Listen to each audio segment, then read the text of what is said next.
Código da Mudança, como mudar hábitos e conquistar seus objetivos. Gama, Otton.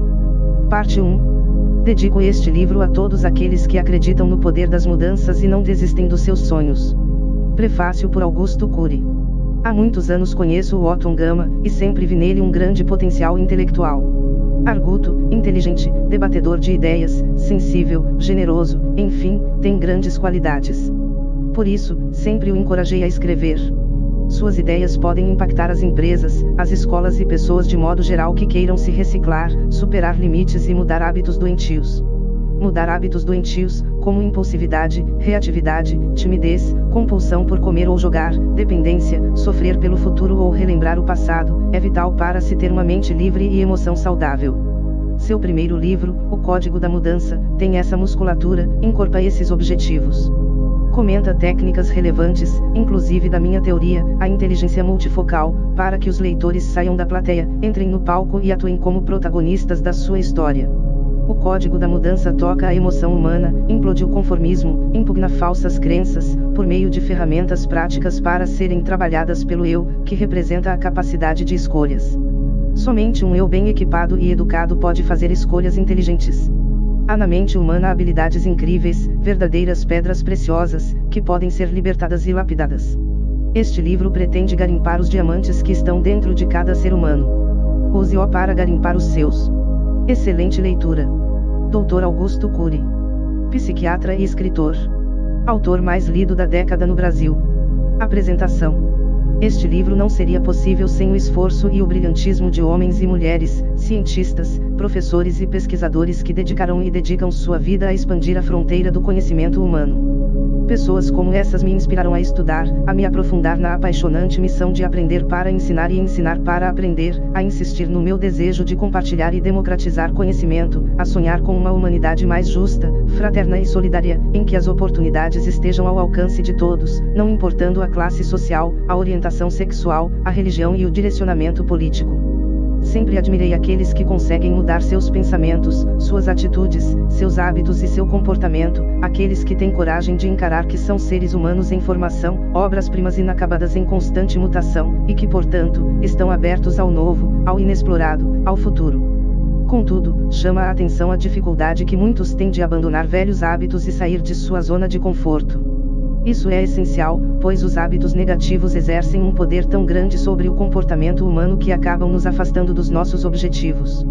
E a velocidade feroz com que o sol nasce e se põe nos lembra que devemos agir agora para conquistar nossos objetivos, abandonando-o mais ou menos para atingir a excelência na vida pessoal e na profissional.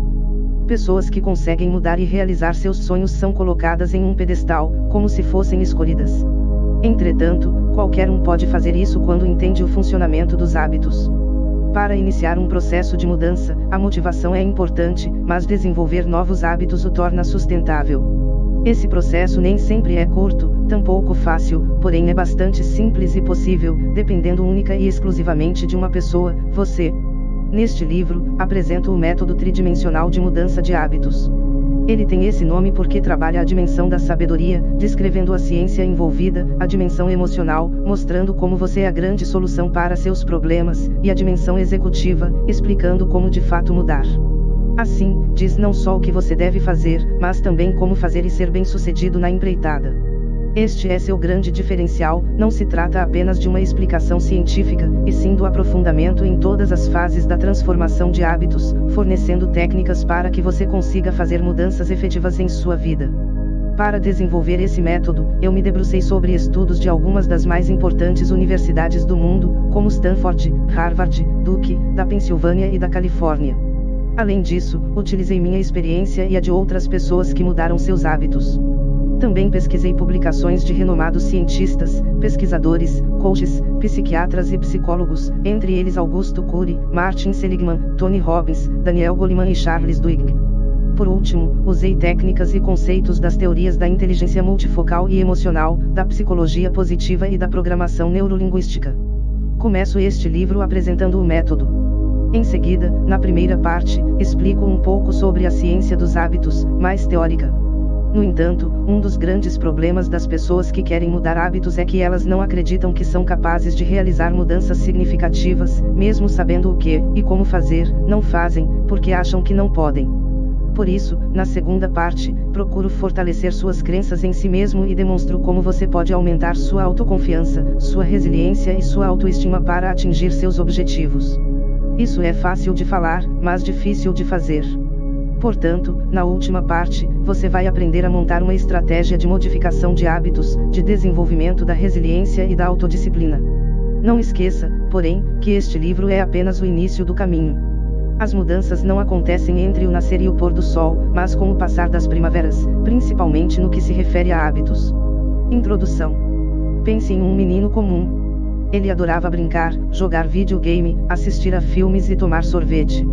Não gostava de ir à escola e elaborava várias artimanhas para fugir dela, escondendo-se embaixo da cama ou dizendo que não estava bem. Para seu alívio, no entanto, o estabelecimento em que estudava era pequeno e de um casal amigo da família, e com o tempo, ele passou a se sentir em casa. Tudo corria bem. Afinal, o que poderia haver de errado na vida de um garoto de 7 anos? Então a escola fechou. Seus pais começaram a procurar outro lugar e o matricularam no maior colégio da cidade, pensando na oportunidade que ele teria de aprender coisas novas e crescer. Ali, o menino impressionava professores, coordenadores, alunos e pais, todos queriam entender o que acontecia com ele, mas não por um bom motivo.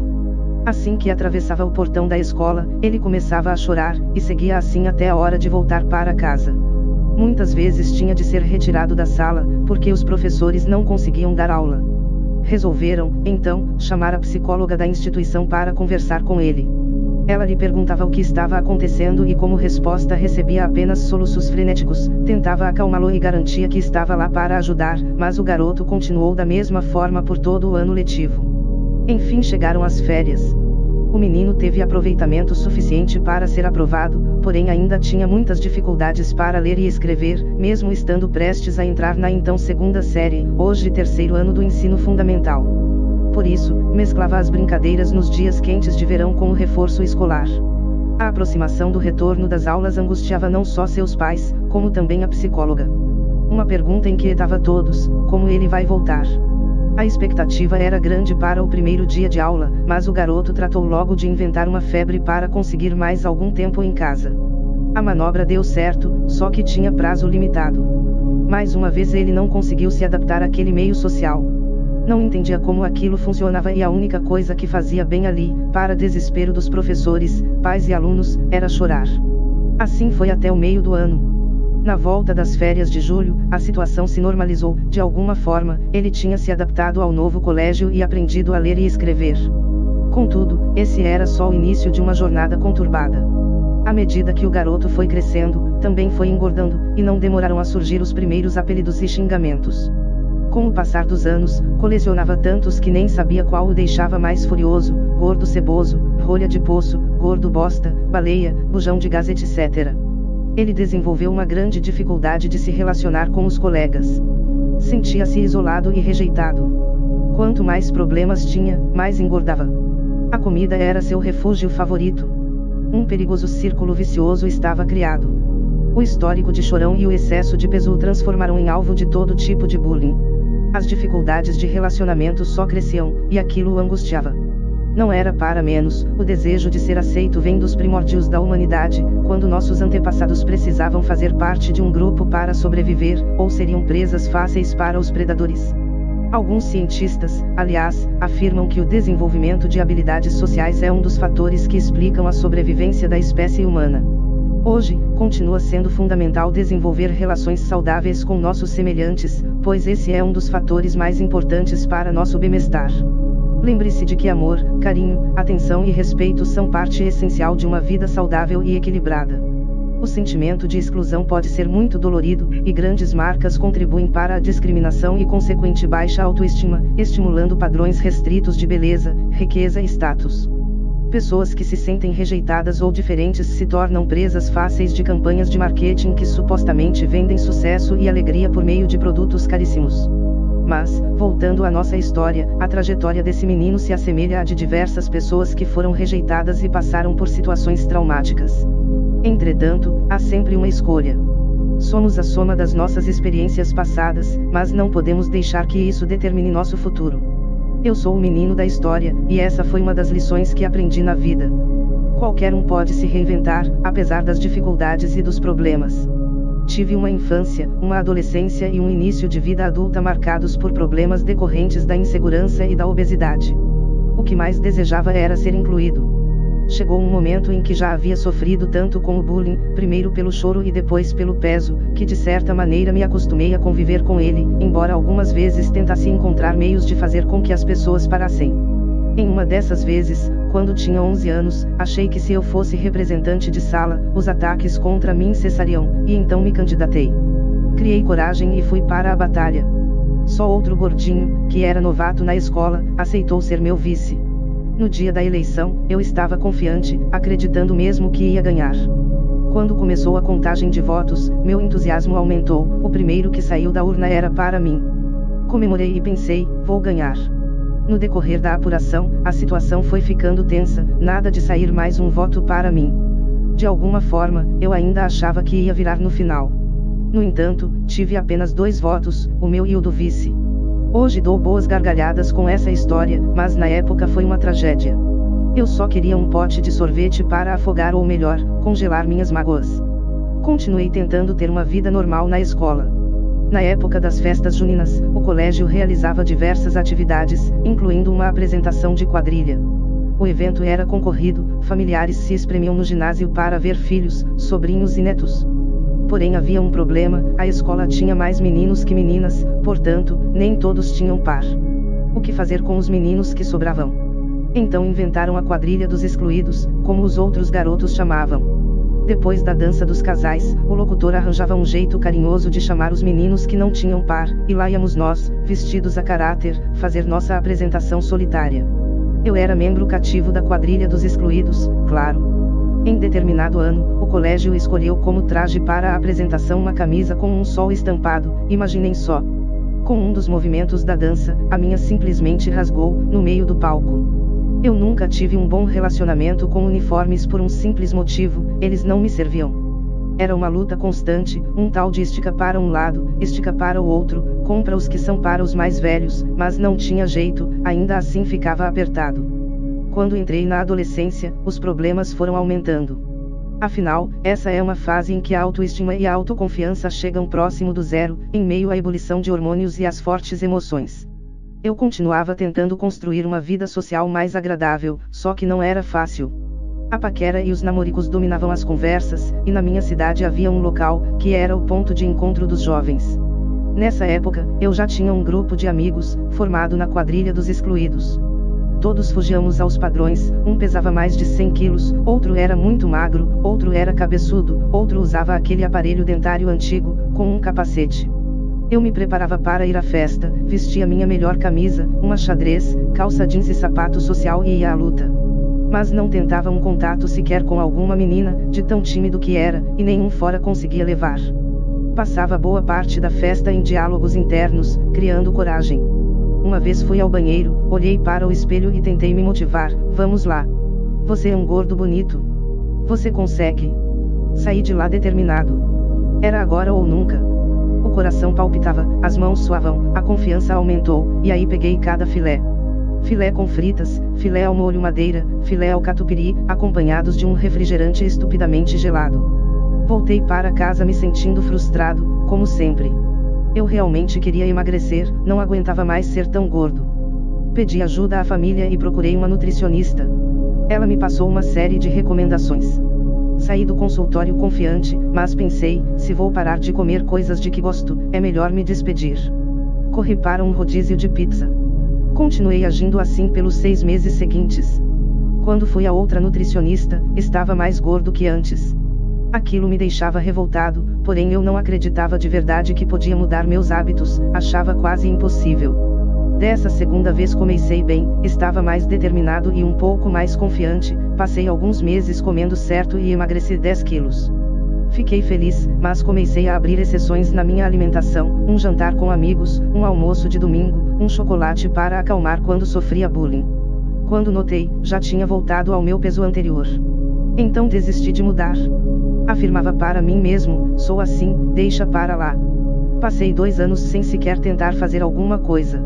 Só voltei a insistir quando já estava com 14 anos, e fui crescendo assim, começava a fazer uma dieta e acabava engordando mais ainda. Em um período de 6 anos, fracassei 15 vezes. Sempre que isso acontecia, eu me sentia ainda mais incapaz. Já havia tentado inúmeras dietas e fórmulas mágicas, e nada parecia funcionar. Tinha perdido a esperança, estava convencido de que não era possível. O pessimismo, o coitadismo e o conformismo tomavam conta de mim. Qual era a solução para tanta angústia? Comer mais para ter um prazer momentâneo e depois me arrepender.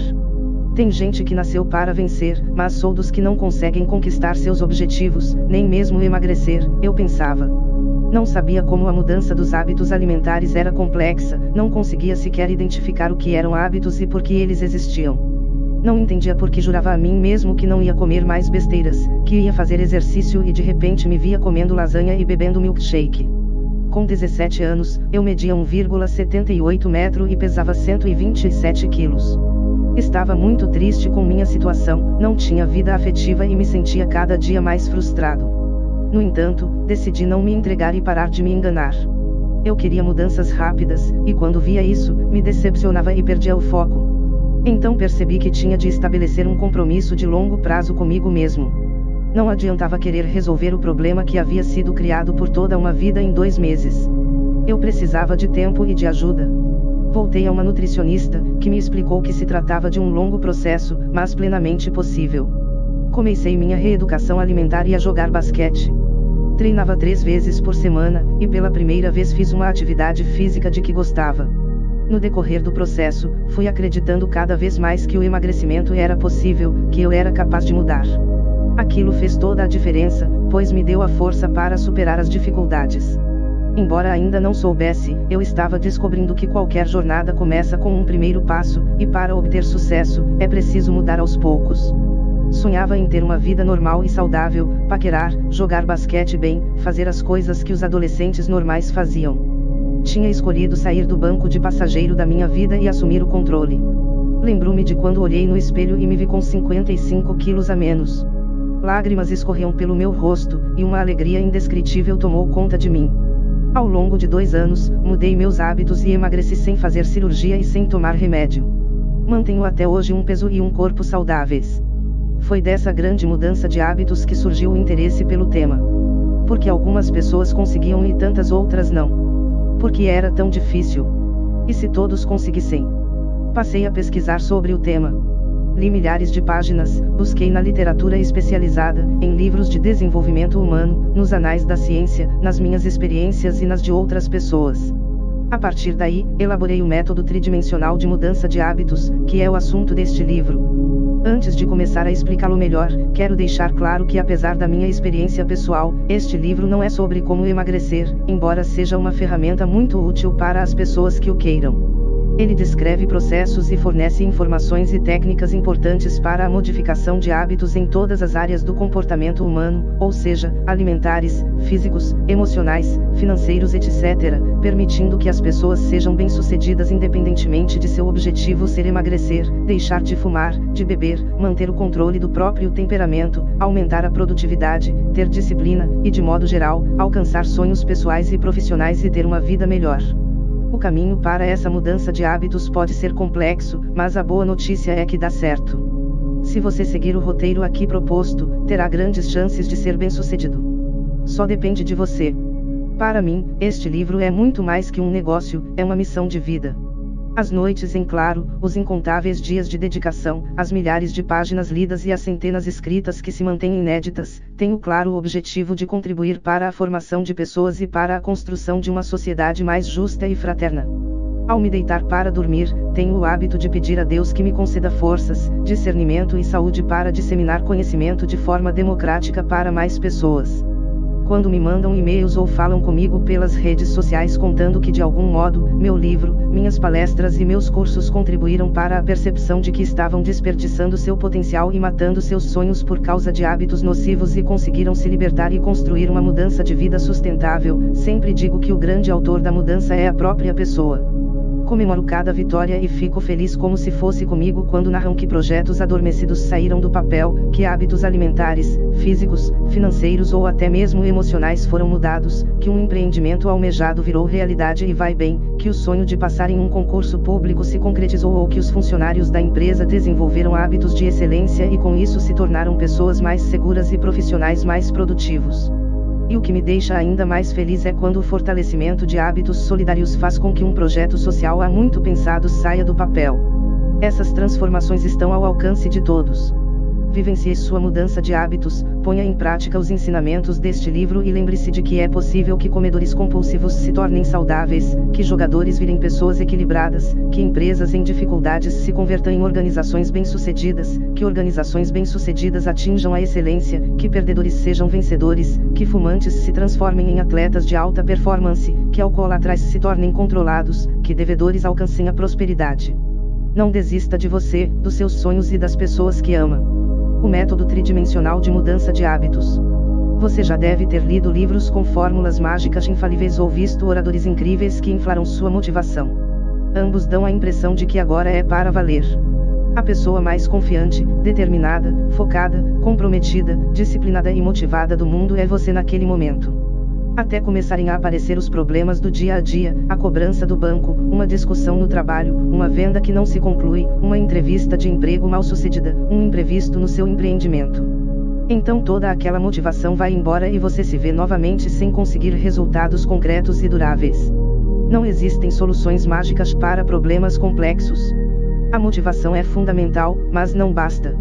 Ela faz você começar, porém é apenas a mudança de hábitos que lhe permite seguir em frente. Costumo perguntar nas minhas palestras, quem aqui consegue correr uma prova de 100 metros rasos? Quase todos levantam a mão, não importa se o fariam em 10 segundos ou em 10 minutos. Entretanto, quando pergunto, quem aqui consegue correr uma maratona de 42 quilômetros, quase ninguém se manifesta.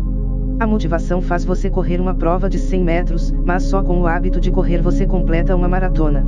E a vida é uma maratona complexa e cansativa. A mudança é, portanto, um processo longo e complicado. Contudo, a ciência descobriu mecanismos que explicam o funcionamento dos hábitos no nosso cérebro, e com essas informações ficou mais fácil montar estratégias para produzir um impacto duradouro e verdadeiro na vida. Mas por que é tão importante mudarmos nossos hábitos? Não sou adepto do pessimismo antropológico que diz que o homem é ruim por natureza. Acredito que o ser humano é bom por natureza e que o mundo vem melhorando cada dia que passa em determinados aspectos. No entanto, na minha opinião, um dos piores retrocessos que tivemos está relacionado aos péssimos hábitos cultivados, verdadeiros vilões dos nossos sonhos e da nossa qualidade de vida. Além de atrapalhar a conquista dos nossos objetivos, contribuem para a morte de milhões de pessoas por ano.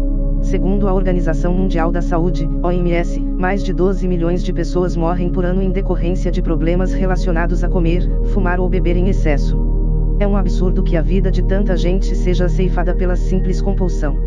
É como se todos os habitantes de uma cidade como Nova York, Tóquio ou São Paulo morressem no decorrer de um ano. Quanto tempo essa tragédia ocuparia nos noticiários se realmente acontecesse? Então por que o silêncio em torno da compulsão? A própria Segunda Guerra Mundial deixou em 6 anos aproximadamente 60 milhões de mortos, o que significa que matou menos gente por ano, 10 milhões, do que a compulsão. Não podemos ficar calados diante disso, é preciso reagir, educando, trabalhando na prevenção, e principalmente, mudando nossos hábitos. Se eu não tivesse feito isso, provavelmente faria parte das estatísticas. E você? E seus familiares e amigos? Uma das perguntas que mais me fazem é, como você conseguiu? Esta segunda pergunta, como eu também posso fazer, norteou e ainda norteia meu trabalho. E foi para responder a ela que desenvolvi um método, ou seja, um procedimento para chegar a um objetivo, no caso, fazer mudanças sustentáveis e duradouras para atingir a excelência em diversas áreas da vida. Na minha experiência, não aguentava mais escutar conselhos e ler livros que me diziam o que fazer, mas não como. Era comum que alguém magro viesse me dar lição de moral. Otton, você precisa emagrecer. Otton, você precisa ter força de vontade. Otton, coma menos e melhor. Sempre com aquele ar de quem me achava fraco por ser gordo. Eu apenas balançava a cabeça afirmativamente, mas o que queria mesmo era dizer, meu amigo, você acha que eu não sei disso? Acha que é fácil? Se você quer me ajudar de verdade, me diga como fazer isso. Saber eu sei, todo mundo sabe. Mesmo o best-seller O Poder do Hábito, escrito por Charles Duhigg após extensa pesquisa sobre a influência que os hábitos têm na nossa vida, tem como foco a ciência dos hábitos. Seria ótimo que as mudanças fossem possíveis só com conhecimento, mas na prática não é assim que funciona, e não trabalhar as mudanças em um contexto que englobe o desenvolvimento de competências emocionais é um erro que impede o sucesso. Às vezes, a frieza de uma pesquisa não dá valor aos sentimentos e à emoção, mas estar preparado para o processo faz toda a diferença. Quem não usa a inteligência emocional cai nas armadilhas da mudança de hábitos e não consegue sair delas.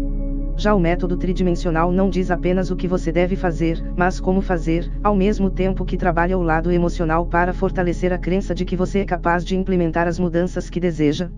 Ele foi construído pela análise sistemática de conhecimentos produzidos por cientistas das mais renomadas universidades do mundo, mas também com base na minha experiência compulsiva. É eficaz para quem tem qualquer objetivo a conquistar, seja emagrecer, organizar a vida financeira, a emocional, começar um novo curso, abandonar um vício ou atingir sua definição de sucesso. Para que isso ocorra, é preciso implementar mudanças, sair da zona de conforto, desenvolver-se, abandonar antigos hábitos e adquirir novos. Por 15 vezes tentei atingir meu objetivo e fracassei. Ao longo dos anos, fui percebendo que para mudar era imprescindível uma abordagem mais completa, mais profunda, mais eficiente, e com isso veio a necessidade de olhar para o processo de vários ângulos diferentes. Foi assim que surgiram as 3 dimensões descritas a seguir. A primeira é a dimensão da sabedoria. Ela explica o que você deve fazer, ou seja, é o conhecimento sobre o que são os hábitos, para que servem, onde estão e como se formam. A segunda é a dimensão emocional. É nela que você aprende como é composto seu sistema de autocrenças e a desenvolver competências emocionais para mudar seus hábitos. Por último, a dimensão executiva aborda a prática dessas mudanças, ensinando você a efetivar aquela que deseja. A grande maioria das pessoas falha porque quer chegar lá, mas só trabalha uma ou 2 dimensões. Para realmente conseguir atingir os objetivos, é necessária uma abordagem que leve em conta todas as sutilezas e não menospreze as emoções, as reações fisiológicas, o ambiente, a formação cultural e educacional. Nesse sentido, o método tridimensional se torna mais eficiente por atacar o problema por todos os lados. Parte 1. Dimensão da sabedoria, a ciência dos hábitos. Somos o que fazemos, mas somos, principalmente, o que fazemos para mudar o que somos. Eduardo Galeano. O que são hábitos? Hábito é a transformação de uma sequência de ações em uma rotina automática. Em outras palavras, é a capacidade do cérebro de automatizar comportamentos corriqueiros para economizar energia cerebral e possibilitar que os detalhes do dia a dia não os sobrecarreguem. Estudos mais aprofundados a esse respeito tiveram início com um senhor chamado Eugene Powell. Ele morava na Califórnia com a esposa e os filhos e trabalhava na indústria espacial. Aparentemente tudo estava bem em sua vida, até que um dia ele começou a passar mal.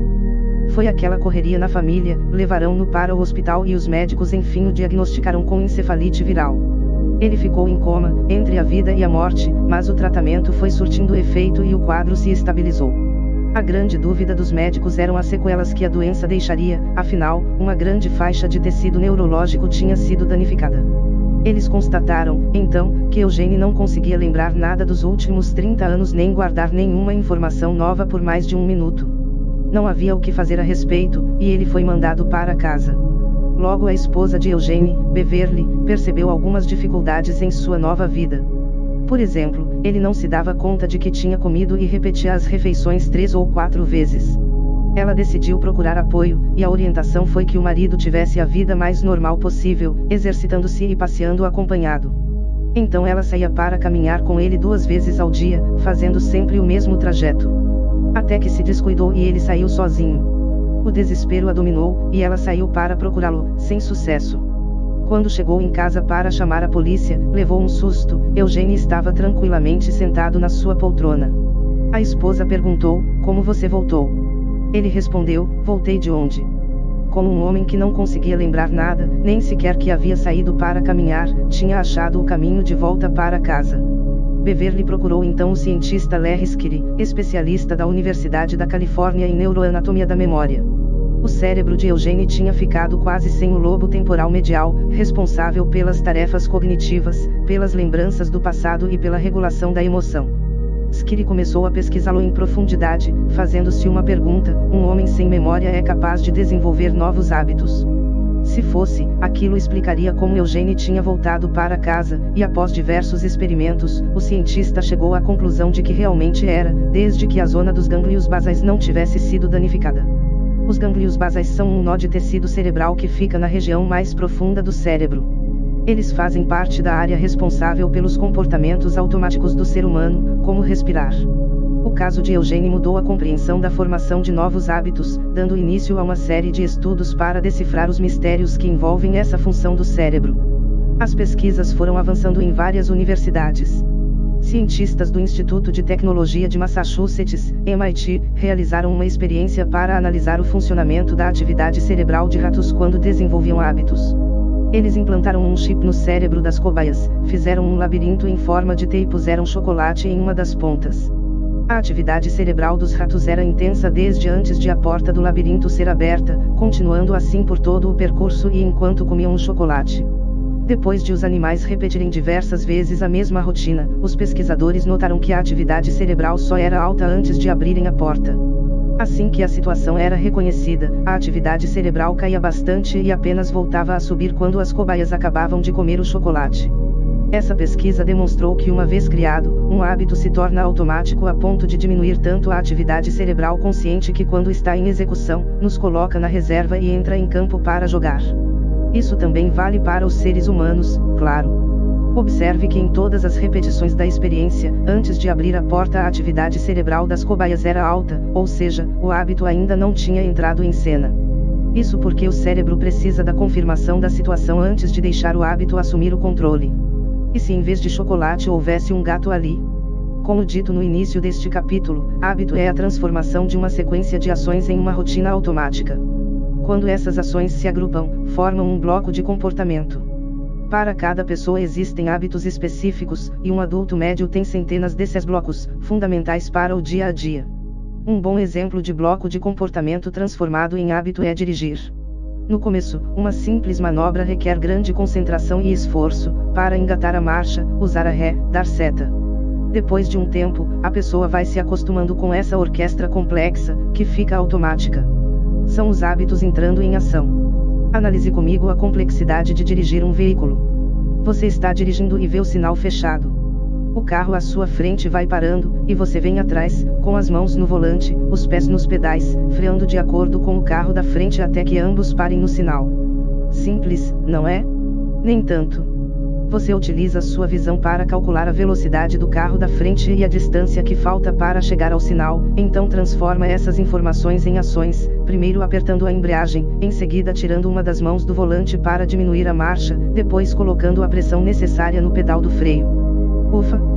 Quando o sinal fica verde, o pé esquerdo aperta a embreagem, a mão direita vai para o câmbio e engata a primeira, a esquerda fica no volante para guiar e o pé direito pressiona o acelerador com a força exata para que o carro saia, enquanto o outro vai soltando a embreagem. Você então calcula a distância e a velocidade do carro da frente para não pôr mais força que o necessário e segue viagem. E se isso fosse feito sem a ajuda dos hábitos? O cérebro ficaria sobrecarregado com esses e outros detalhes do dia a dia. Enquanto você dirigia, seu cérebro ficou livre para pensar no que falar na reunião do trabalho, naquela questão da prova ou em uma ideia capaz de revolucionar o mundo. É importante notar que os hábitos envolvem sempre três elementos: a porta de entrada, a rotina e a porta de saída. A porta de entrada serve para o cérebro identificar qual sequência de ações automáticas usar naquela situação. Charles Duhigg, escritor e jornalista do jornal The New York Times, chama isso de deixa.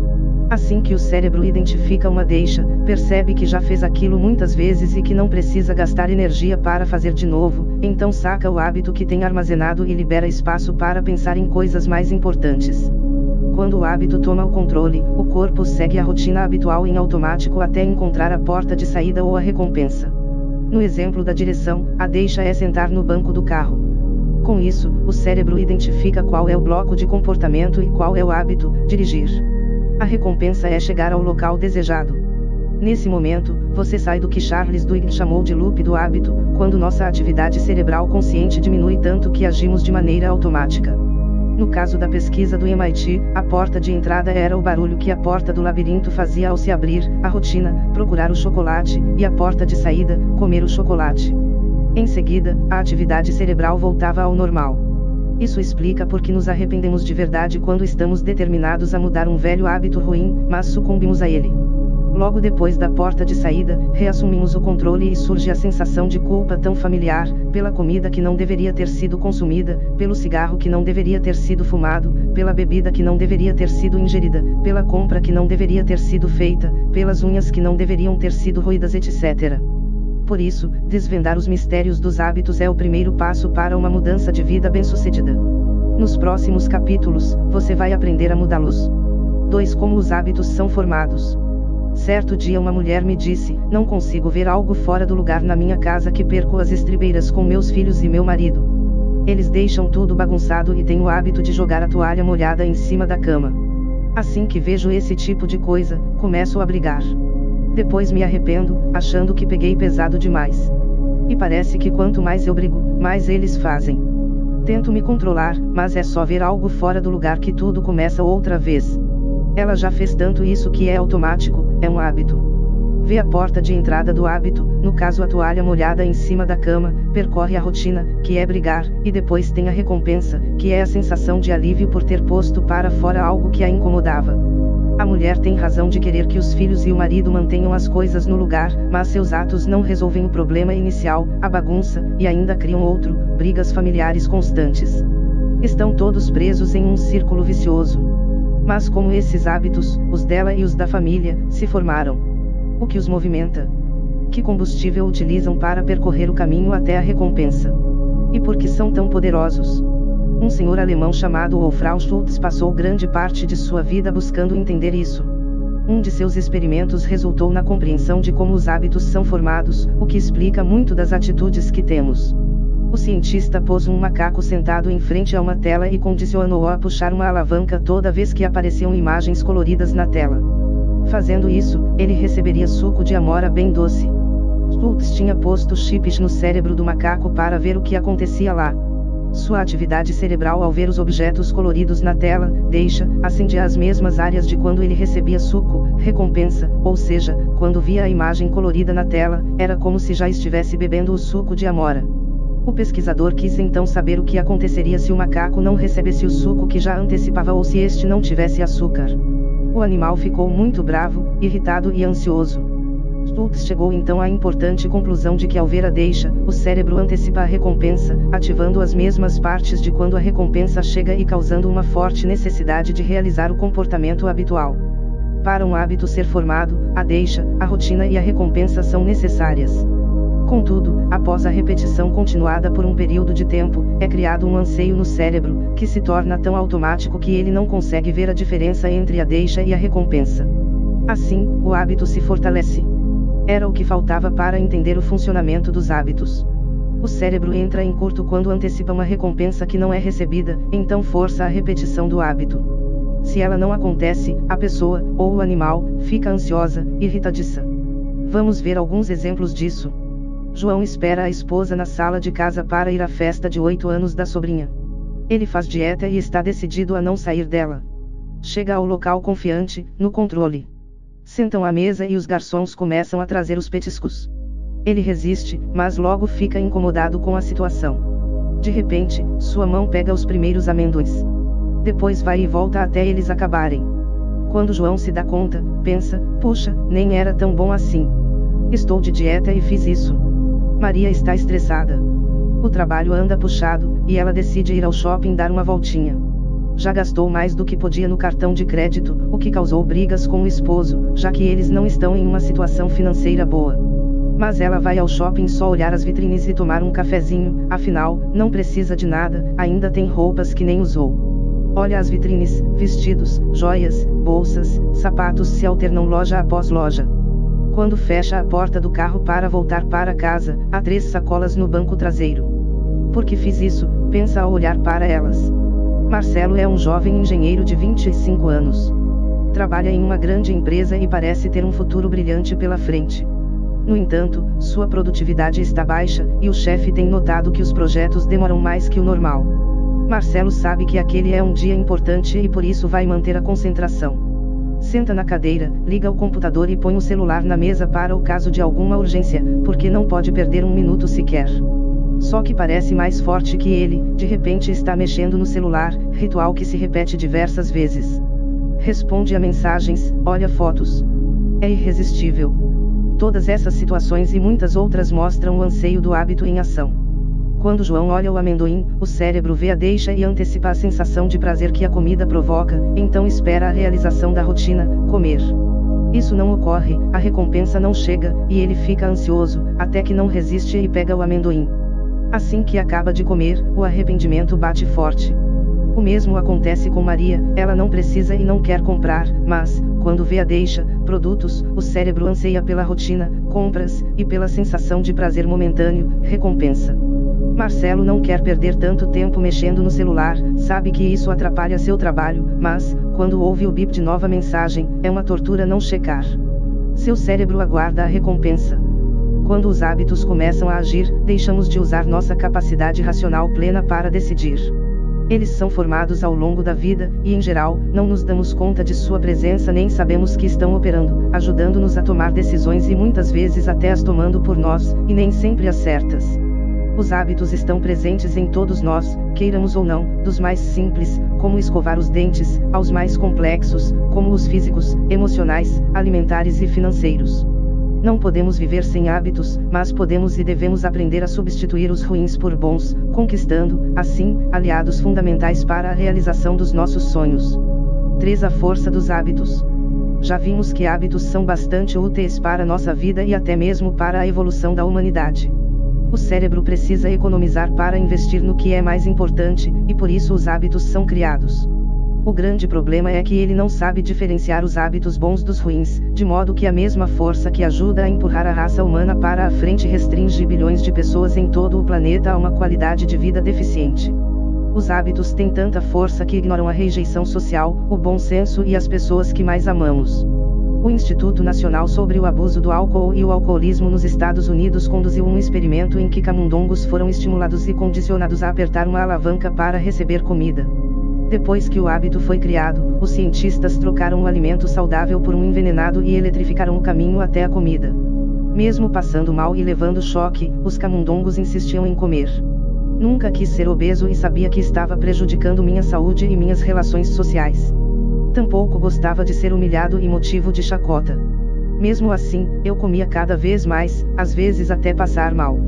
Quando tomei conhecimento dessa pesquisa, compreendi o camundongo. Quantos de nós estamos presos a nossos hábitos, não apenas alimentares, mas físicos, financeiros, emocionais? Sempre escutava que era preguiçoso e fraco porque não conseguia emagrecer. Alguém acha que uma pessoa que é obesa mórbida não gostaria de parar de comer compulsivamente e ter uma vida saudável? Ou que uma pessoa que bebe em excesso não quer parar de beber? Ou que quem joga e perde a própria casa deseja isso? Ou que quem fracassa sucessivas vezes como empreendedor não almeja o sucesso? Os hábitos são importantes pilares na construção do nosso comportamento, e nós somos o resultado do nosso comportamento constante. Constante porque não adianta fazer certo uma única vez, o sucesso está relacionado às pequenas atitudes diárias, e os hábitos são responsáveis por muitas delas. Segundo um estudo conduzido pela Universidade Duke, nos Estados Unidos, em cerca de 40% do nosso dia ativo estamos no automático. Isso não deve servir de desculpa para não mudar, ao contrário, deve servir de estímulo para a construção de novos hábitos. Quantas pessoas você conhece que são reféns de si mesmas, por falta de conhecimento, de habilidade e de treinamento? Hábitos coletivos. Os hábitos individuais sofrem bastante influência dos coletivos. Com o passar do tempo, as atitudes individuais vão se adaptando às regras dos hábitos coletivos, que podem ser grandes aliados ou grandes inimigos de instituições, empresas, escolas e até mesmo países. Vejamos alguns deles. Hábitos sociais. Se você já viajou para fora do Brasil, deve ter notado que há coisas que fazemos aqui que simplesmente não se fazem lá fora, e vice-versa. Mudando de país, distinguimos com maior facilidade os hábitos sociais, identificados com a cultura de um povo e passados através das gerações. Eles derivam de diversos fatores ambientais, religiosos, educacionais, antropológicos e históricos, entre outros. Cresci escutando a mesma máxima: o Brasil não tem jeito, o problema é cultural. Essa frase na verdade se constitui de duas afirmações: A, o Brasil não tem jeito, B, o problema é cultural. A segunda pode estar certa, mas a primeira, determinista não. Um bom exemplo de mudança de cultura bem-sucedida é a questão do uso do cinto de segurança nos veículos. Até os anos 1990, ele não era utilizado pela maioria da população. Quando a obrigatoriedade foi reafirmada, diziam que aquilo não pegaria, porque usar o cinto não era da nossa cultura. Hoje, para 80% dos brasileiros, é um hábito. A pessoa senta no banco da frente e automaticamente põe o cinto, sem pensar. A forma mais eficiente de construir o futuro de uma nação é ensinar os hábitos certos a seu povo, principalmente por meio do sistema educacional. Caso contrário, as mudanças não são sustentáveis. No estudo de hábitos que empreendi, utilizando minha formação acadêmica como jurista, idealizei e lancei um projeto chamado Escola da Cidadania, que visa abordar o tema com crianças e jovens, desenvolvendo novos hábitos cidadãos. Essa escola utiliza livros paradidáticos que auxiliam os alunos a entrar em contato com a Constituição Federal, a ciência política e os direitos humanos, entre outras questões. Se começarmos a modificar os hábitos sociais agora, no longo prazo teremos mais pessoas ajudando a difundir novos e sadios hábitos sociais. Hábitos familiares. Não podemos falar dos hábitos coletivos sem mencionar os hábitos familiares, já que a família é uma pequena comunidade. Diversas pessoas me dizem que não conseguem mudar porque fazem parte de uma família com hábitos nocivos. De fato, a família é um dos maiores fatores de influência no nosso comportamento. As possibilidades de mudança de comportamento sustentável aumentam em um ambiente propício, portanto fica mais fácil quando a família ajuda. É possível mudar os hábitos familiares, mas é necessário um esforço coletivo de pelo menos alguns dos membros. Você pode dar início à batalha e ir conquistando aliados aos poucos. Mais adiante, falarei sobre os círculos de mudança de hábitos que você pode fazer na sua família, um instrumento poderoso para conquistar seus objetivos. Ao tentar ajudar em um processo de mudança de hábitos familiares, lembre-se de, em vez de ressaltar os problemas e criticar as pessoas, elogiar e destacar as características positivas primeiro, para apenas depois sugerir mudanças, ou o tiro pode sair pela culatra. É uma questão de treino, e nos detalhes reside o sucesso. Vale a pena investir tempo e amor nas pessoas que mais amamos. Hábitos corporativos. Algumas das maiores, mais eficientes e inovadoras empresas do mundo investem milhões de dólares em treinamentos para criar bons hábitos coletivos e contribuir para a formação de bons hábitos individuais em seus funcionários, sabendo que um alimenta o outro. Esse é um dos fatores mais importantes na criação de uma cultura organizacional eficiente para empresas que querem crescer.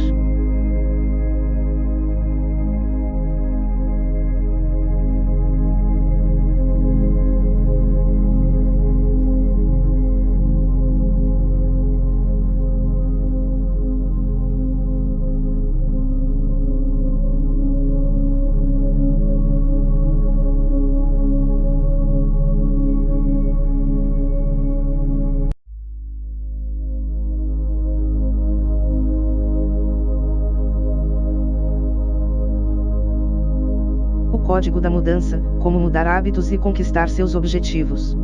Gama, Otton. Parte 1. Dedico este livro a todos aqueles